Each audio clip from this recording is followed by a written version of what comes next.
الحمد لله رب العالمين والصلاة والسلام على سيد المرسلين محمد وآله وأصحابه أجمعين أما بعد. قال الله تبارك وتعالى في القرآن المجيد: أعوذ بالله من الشيطان الرجيم، بسم الله الرحمن الرحيم. ولكن كونوا ربانيين بما كنتم تعلمون الكتاب وبما كنتم تدرسون. صدق اللہ العظیم. میں نے جو آیت شریفہ اس وقت پڑھی ہے، یہ قرآن کریم کی آیت کا ایک ٹکڑا ہے مختصر سا، جس میں اللہ تبارک و تعالی نے تعلیم اور تدریس دونوں چیزوں کا ذکر کیا ہے. اسلام مکمل مذہب، مکمل نظام زندگی ہے، دستور حیات ہے، اور اس کے جتنے شعبے ہیں اس کے اہم ترین اور اول ترین شعبوں میں سے تعلیم ہے، اور اسی کے ساتھ اس کی تربیت. تعلیم اور تربیت دونوں کا چولی دامن کا ساتھ ہے. جب تعلیم ہوتی ہے اور تربیت نہیں ہوتی تو وہ تعلیم انسان کی ہلاکت کا ذریعہ بنتی ہے. صرف تربیت ہو اور تعلیم نہ ہو تو انسان کی گمراہی کا ذریعہ بنتی ہے. دونوں، تعلیم بھی ہو تربیت بھی ہو، دونوں چیزیں جمع ہو جائیں مکمل انسان بنتا ہے اور تعلیم کا مکمل نمونہ سامنے آتا ہے. اس وقت پوری دنیا میں جتنی تعلیمی ادارے ہیں، اس وقت عموماً ان تعلیمی اداروں میں تعلیم تو ہے لیکن تربیت نہیں. تربیت کا دوسرا نام اخلاق ہے. دو چیزیں اس موقع پر سمجھنے کے لائق ہیں. ایک تو یہ ہے کہ تعلیم و تدریس میں دو جز ہوتے ہیں، ایک معلم اور ایک متعلم. ایک ٹیچر ہوتا ہے اور ایک اس کے اسٹوڈنٹ ہوتا ہے. مدرسین، ٹیچرز کا یہ دباؤ اور پریشر محسوس کیا جاتا ہے کہ ان کے جو اسٹوڈنٹ ہیں، ان کے جو طلباء ہیں، وہ تعلیم حاصل کرنے کے ساتھ ساتھ اچھے اخلاق کے لوگ ہوں، اچھے اخلاق سیکھیں، اٹھنا بیٹھنا چلنا پھرنا، بڑوں کی عظمت و توقیر، یہاں تک کہ ان کی وہ تعلیم جو پڑھ رہے ہیں ان کی زندگی میں نظر آئے، اس کا جذبہ رکھا جاتا ہے اور یہ احساس دلایا جاتا ہے. لیکن اس میں ایک وضاحت کی ضرورت ہے، اور وہ یہ ہے کہ اسٹوڈنٹس جو پڑھ رہے ہیں وہ اپنے ٹیچر، اپنے استاد، اپنے معلم سے نہ صرف یہ کہ زبانی طور پر درس لیتے ہیں، بلکہ ان کے اساتذہ اور ٹیچرز کا جو کریکٹر ہوتا ہے، ان کے جو اخلاق ہوتے ہیں، ان کی تعلیم کے ساتھ وہ بھی ان میں منتقل ہوتے ہیں. اور یہ بالکل سائیکولوجیکل ہے. آدمی خود بخود اپنے ٹیچرز اور اساتذہ کے رہن سہن، چلنے پھرنے، بولنے، اساتذہ اور طلباء کے درمیان جو رابطہ اور تعلق ہوتا ہے، اس میں کلاس کی باتیں بھی ہوتی ہیں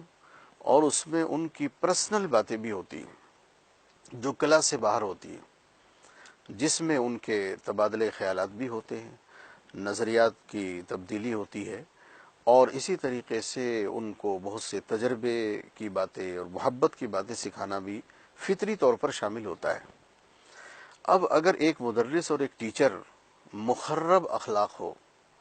اس کے اخلاق اچھے نہ ہو، اور اس کا کریکٹر لوز ہو، اور اس کا نظریہ صحیح نہ ہو، گرچہ وہ کلاس میں آ کر وہی پڑھائے گا جو کتاب میں لکھا ہے، جو سسٹم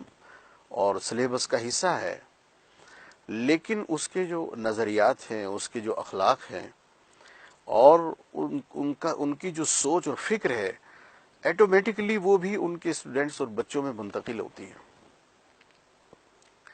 ہمارے یہاں مذہب اسلام میں قاعدہ ہے، اصول ہے. اب ظاہر ہے کہ ایک آدمی بہت متقی، پرہیزگار، سچ بولنے والا، انسانوں کی محبت اور انسانوں کا درد اپنے دل میں رکھنے والا، پوری دیانت داری سے اپنے اسٹوڈنٹس کو، اپنے طلباء کو امانت داری سے وہ کتاب، وہ درس ان تک پہنچانے والا، اور ان کی ہمدردی میں ان کی ترقی کا جذبہ رکھنے والا جو کر سکتا ہے، وہ ایک ریاکار، دکھاوا کرنے والا، شو کرنے والا آدمی، دکھاوا کرنے والا آدمی، وہ ہرگز جذبات اپنی تعلیم کے ساتھ منتقل نہیں کر سکتا، اور جو وہ کہے گا اس میں وہ درد اور فکر نہیں ہو سکتی جو ایک انتہائی سنجیدہ اور سلیقہ مند آدمی کے اندر ہو سکتی ہے۔ اس بات کا خلاصہ یہ ہے کہ ہمیں جو تعلیم دینی ہے، ہمارے جو ٹیچرز ہیں ان کو پہلے با اخلاق ہونا چاہیے، ان کو پہلے متقی پرہیزگار ہونا چاہیے، ان کی آنکھ ٹھیک دیکھنے والی ہو، ان کی گفتگو اعتدال کے ساتھ ہو، بچوں کے سامنے ان کی اپنی پرسنل جو باتیں ہیں، ایکٹیویٹیز ہیں، وہ بھی بالکل کریکٹ ہونی چاہیے، کیونکہ بچوں کو اللہ نے ایسا بنایا ہے، اور یہ بچوں سے لے کر بڑوں میں بھی یہ بات ہے، یہ صفت ہے انسان کی کہ انسان سن کر کم سیکھتا ہے، دیکھ کر زیادہ سیکھتا ہے۔ یہ فطری عمل ہے،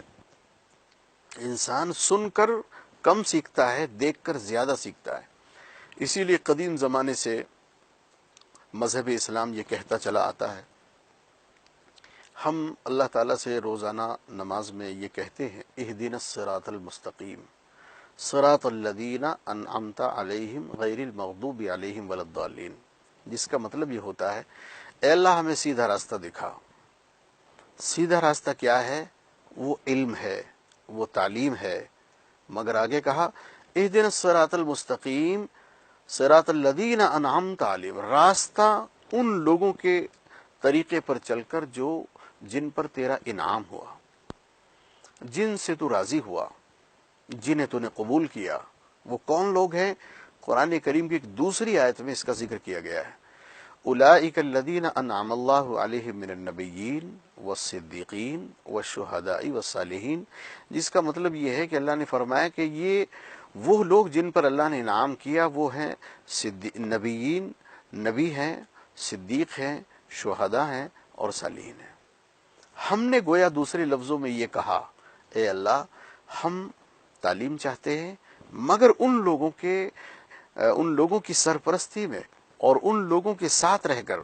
جو یا تو نبی کے درجے کے ہیں، یا تو صدیق درجے کے ہیں، یا شہداء اور صالحین درجے کے ہیں۔ یہ سب آپ کے پسندیدہ لوگ ہیں، ان سے چاہتے ہیں۔ اس کا کیا مطلب ہوا؟ تعلیم اور علم تو شیطان کے پاس بھی بہت زیادہ ہے۔ اگر یہ کہہ دیا جائے کہ کسی عالم کے پاس اتنا علم نہیں ہے جتنا شیطان کے پاس ہے، تو یہ غلط نہیں ہے، اس وجہ سے کہ شیطان جو ہے وہ جتنے انبیاء کرام آج تک دنیا میں آئے، ان تمام نبیوں کے کام اور ان نبیوں کے نام، ان کے خاندانوں کے نام، ان کی خصوصیات سب جانتا ہے، یہاں تک کہ جو اہم بات ہے وہ یہ ہے، ان نبیوں کی جتنی شریعتیں ہیں ان کے تمام کلیات اور جزیات کو جانتا ہے، ان تمام کی شریعتوں کی جو اندرونی جو اس کے جو پوائنٹس ہیں، ان کی جو کلیات اور جزیات ان سب کو جانتا ہے، اور ظاہر ہے کہ یہ کسی انسان کو یا کسی عالم کو تو مستحضر نہیں ہے، اور یہ سب موجود نہیں ہے ہمارے پاس۔ لیکن صرف علم کافی نہیں ہے، صرف علم گمراہی کا ذریعہ ہوتا ہے جب تک اس کے ساتھ تربیت نہ ہو۔ تربیت کا دوسرا نام اس کے ساتھ اخلاق نہ ہو اور سکھائے نہ جائیں۔ تو ہمارے اس وقت کہنے کا مطلب یہ ہے کہ پہلے اساتذہ کو، پڑھانے والے حضرات کو متقی پرہیزگار، صاف ستھری ذہنیت رکھنے والے، حلال روزی کھانے والے، سچ بولنے والے، اپنے زبان اور اپنے کریکٹر میں مطابقت رکھنے والے لوگ ہونے چاہیے۔ یہ تعلیم جو ہے وہ اخلاق پر مبنی ہوتی ہے کہ آدمی نے جو سکھایا وہ پھر آپ کے شاگردوں کی اور آپ کے اسٹوڈنٹس کی زندگی میں نظر آئے گا۔ پھر ہم طلبہ سے اس کی امید کر سکتے ہیں کہ ہمارے بچے وہ سیکھیں گے جو ہم ان کو سکھائیں گے۔ ایک دوسرا جز ہے اس بات کا، اور وہ یہ ہے کہ ہم جب بچوں کو پڑھائیں، اس وقت جو ایک پرانے زمانے سے چلا آیا ہے کہ اساتذہ جو ہے وہ ابے تبے او، یعنی ایسے گندے الفاظ جو ان کی پرسنل لائف ان کے محلوں میں اور ان کے گھروں اور شہروں میں ہوتی تھی، وہی اپنے یعنی دینی اداروں میں اور جو تعلیم گاہیں ہیں وہاں بھی ان لفظوں کا استعمال کر کے وہ اپنے بچوں کو ڈرانا اور دھمکانا اور ان کو احساس کمتری کا شکار بنانا، یہ ہوتا تھا۔ بہت حساس بچے جو ہیں وہ ایسے اساتذہ سے کٹ جاتے ہیں، بچ جاتے ہیں، اسکولوں کو چھوڑ دیتے ہیں، اسکولوں کو نقصان ہوتا ہے۔ تو انتہائی اخلاق کے ساتھ ایسے الفاظ جو ایک ایجوکیٹڈ آدمی کی شان ہوتے ہیں، جو ایک تعلیم یافتہ آدمی کی شان ہوتے ہیں، ایسے الفاظ، ایسے آداب اٹھنے بیٹھنے چلنے پھرنے کے استعمال کیے جائیں۔ اور ایک استاد جو اپنے شاگرد سے اپنے لیے امید رکھتا ہے، اگر وہی ساری باتیں ان کے اساتذہ اپنے شاگردوں کو دے تو پھر امید ہے کہ شاگرد بھی ہماری نافرمانی نہیں کریں گے۔